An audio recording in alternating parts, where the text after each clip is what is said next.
Hello everyone, I am Chandra Prakash Bhaguna and today I want to discuss a real interview questions and answers in a company called Vibrant Screen, and the company location is Bangalore and the interview date was June 15, 2026.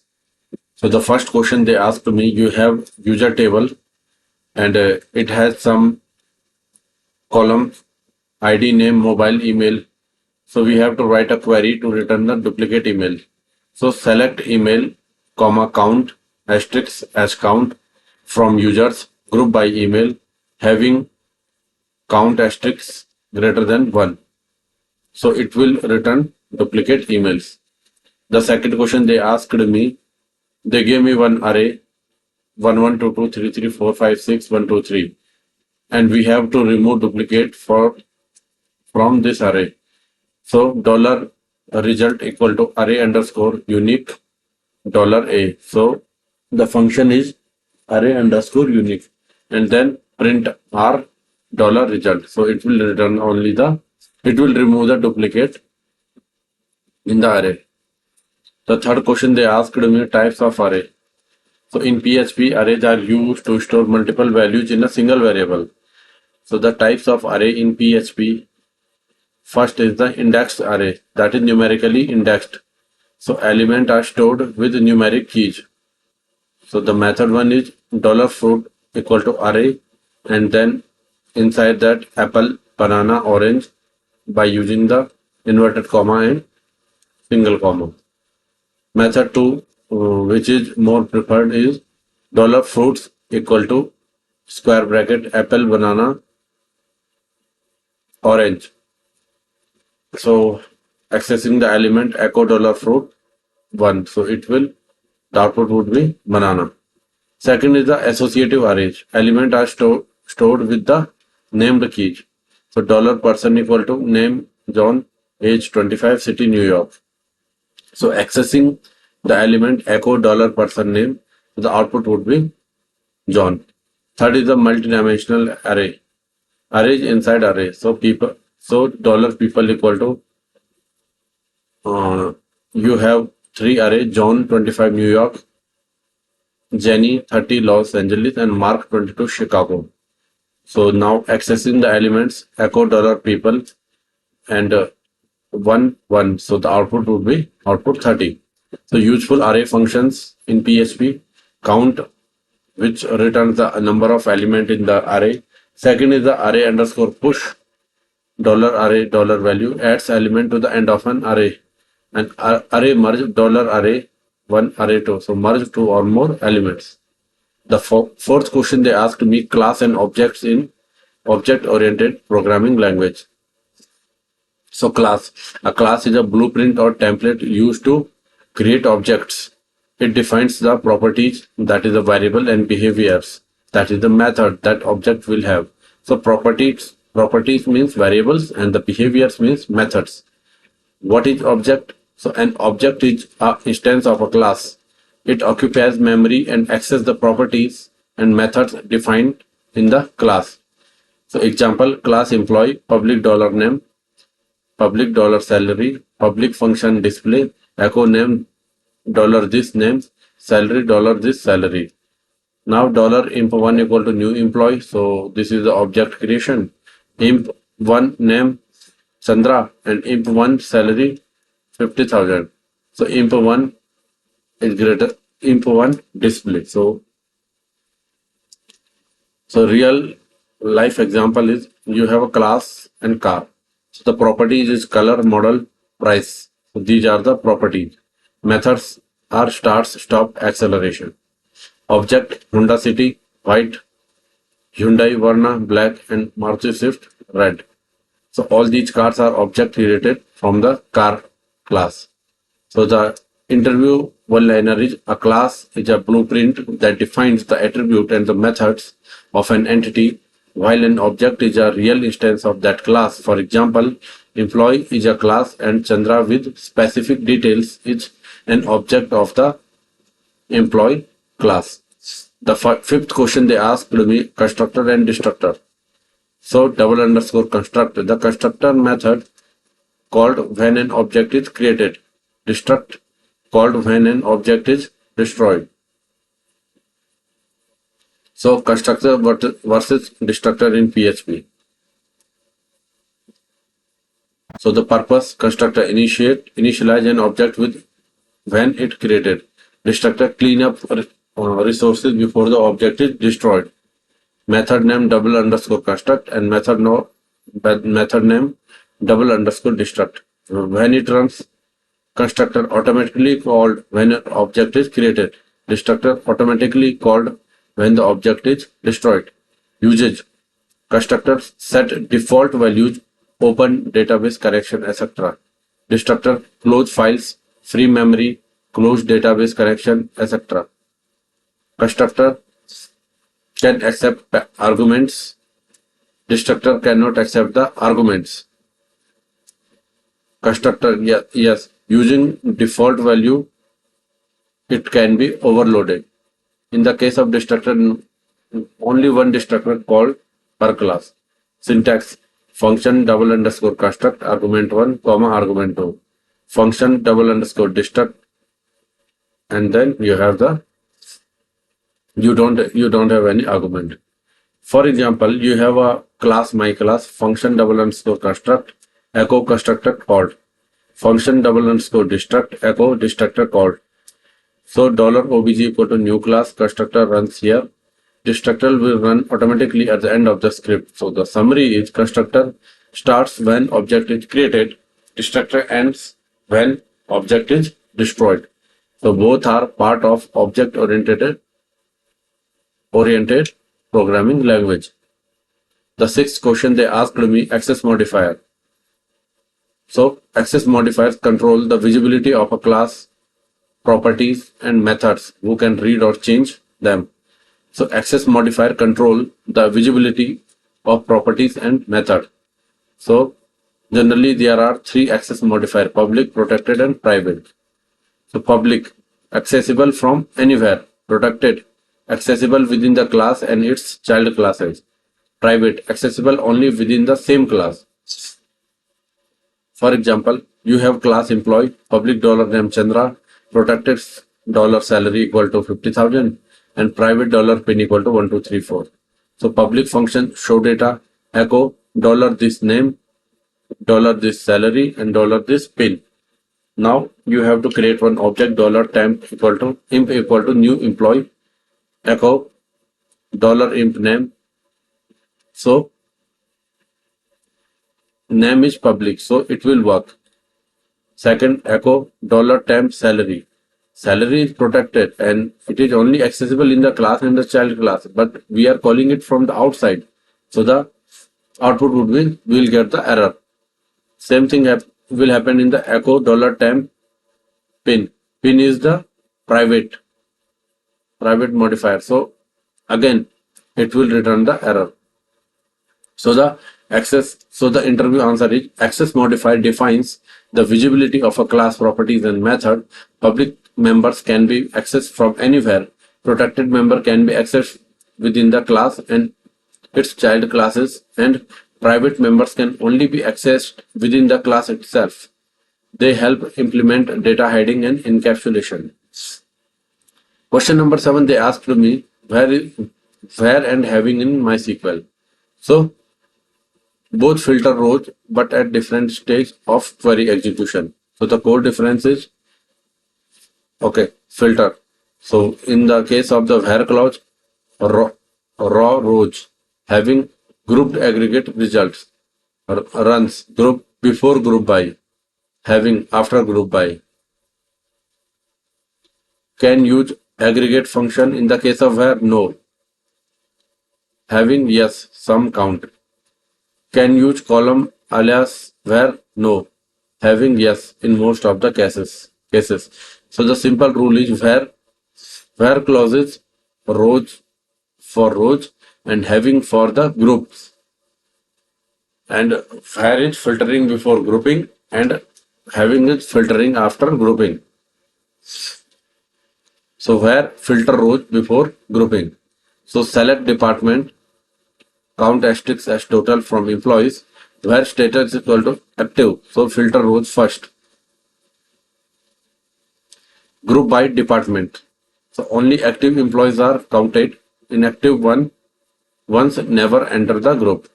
Having filter after the grouping. Select departments, count asterisks as total from employee. Group by departments having total is greater than 5. So filter group after the counting. So group with 5 or fewer employees are excluded from results. So using both together, select departments, AVG salary is as average salary from employees where status equal to active. So it will remove the inactive rows first. Group by departments having average salary is greater than 50,000. So step 2, keep only high paying debts departments. So the execution order is first is the from, then where, then group by, then having, then select, order by limit. The common mistake is wrong is can't use aggregate in where select departments count asterisks as total from employee where count asterisks is greater than 5. So it will return the error group by department. Correct is use having instead. Okay. Select departments count asterisks as total from employees. Group by departments having count asterisks is greater than 5. So the real world example is find products with total sales is greater than 1 lakh. Select product ID some amount as total sales from orders where status equal to completed and group by product having total sales is greater than 1 lakh. So the find user who placed more than 3 orders this year.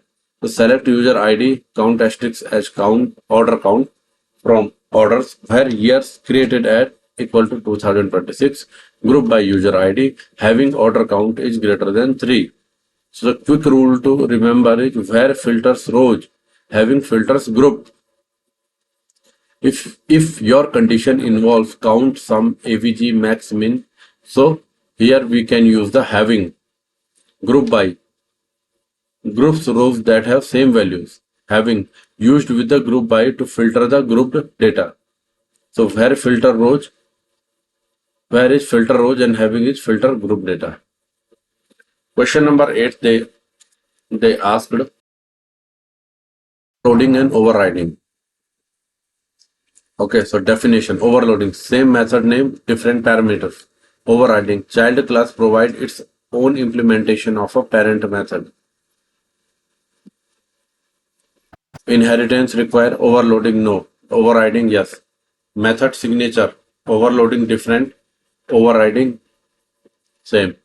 Runtime compile time, overloading compile time concept, overriding runtime concept. PHP support, overloading limited via double underscore call and double underscore call static. Overriding fully supported. So method overriding example is class animal public function sound echo animal makes a sound. Second class dog extends animal public function sounds echo dog bark. Now dollar dog equal to new dog and dog sound. So the output would be the dog bark. So the output is dog bark. So the sound method of the parent class is overridden by the child class. Okay. So method overloading. PHP does not support traditional method overloading like Java or C++. It can be simulated using the magic methods. So class calculator, public function double underscore call, dollar method arguments. If dollar method equal to add, so return array underscore sum arguments. Now dollar cal c equal to new calculator, echo cal c add, and in the argument 20 comma 10 comma 20 echo. Now echo cal c add and in the argument 10 20 30. So the output would be the 30 and 60. So the interview answer is overloading means having method with the same name but different parameters. PHP does not support traditional method overloading directly and use magic methods like the double underscore call to achieve similar behavior. Overriding means redefining a parent class method in a child class with the name signature to provide a different implementation. Overriding is fully supported in PHP and is used with inheritance. Ninth question they asked me is set and empty in PHP function. So is set function in PHP is used to check if a variable is set and is not null. For example, you have dollar variable equal to hello, and if is set $var, echo variable is set, else variable is not set. Example 2 with null. You have $var equal to null, and if is set $var, echo set, else not set. So it will return the not set. Example 3 multiple variables. $a equal to hello, $b equal to words. If is set $a, $b, echo both are set. So the output would be the both are set. Common usage in array. You have $data equal to name Chandra, and if is set $data name, so the echo $data name.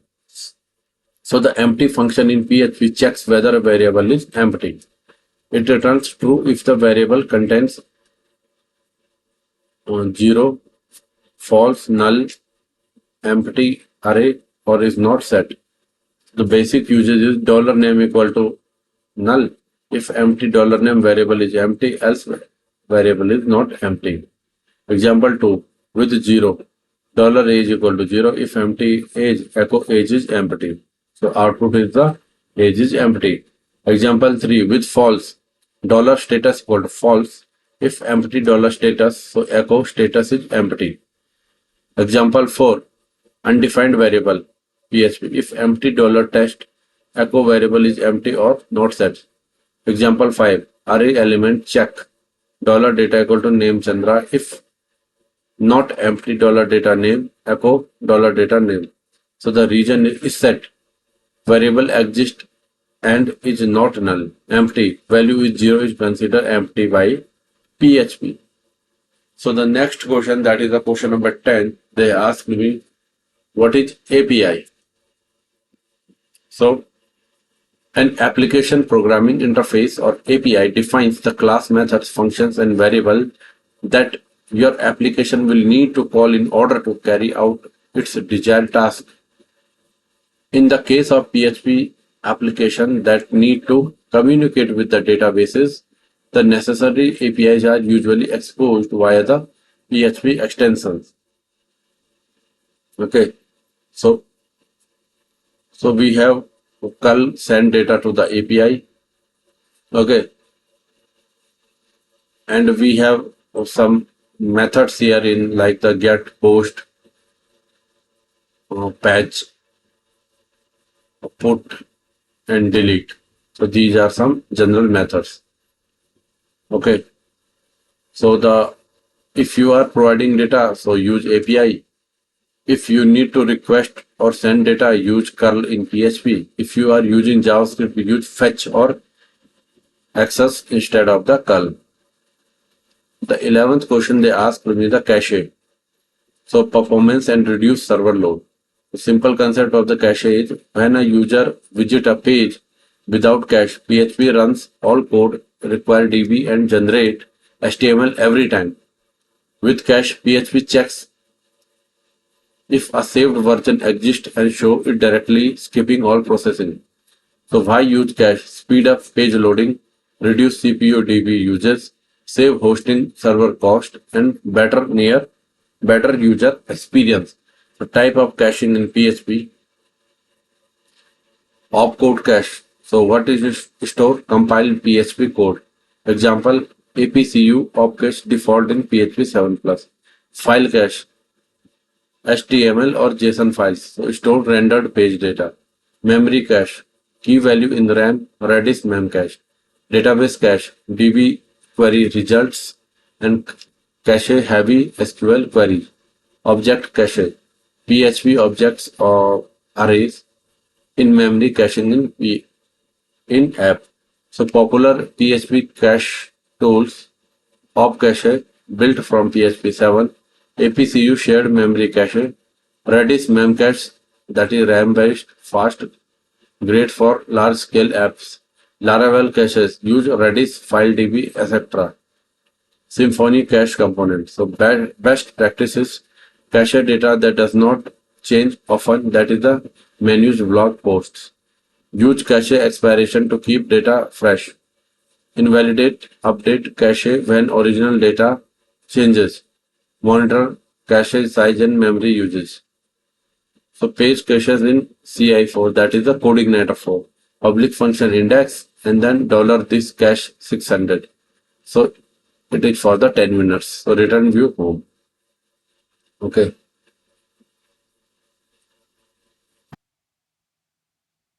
So the best practices use page caches for static page like home about. Use data cache for DB insensitive logic like dashboard stats and set expiration time wisely. Clear or refresh cache when source data update. Okay. So we have some cookie versus cache versus memcache. So cookie, small data stored in the browser, cache, temporary stores, browser server, and memcache, RAM-based caching system. Cookies store user data like login reference. Cache speed up by avoiding repeated walk, and memcache cache data or object in the RAM for speed. So cookies browser, that is the client side, cache browser server file database, and memcache server RAM runs as a server service. Cookies browser and server via headers, cache front-end browser cache or backend PHP, and memcache backend used by PHP, Python, etc. Cookies yes set per cookies, cache yes set per item or auto evicted, memcache yes set per item or auto evicted. Cookies 4 KB per cookie, cache depends on storage type, that is MB is possible, and memcache 1 MB per item, total size depends on config. Cookies remember user preferences, cache page queries or views, and memcache cache DB result session data API. So use when cookies you need to store small user data, that is login token language. Cache file browser, you want to avoid regenerating pages or requiring DB. Memcache, you need super fast server side caching, especially for the large complex API apps. So cookies, set cookie username Chandra time plus 3600. So it will store in the browser.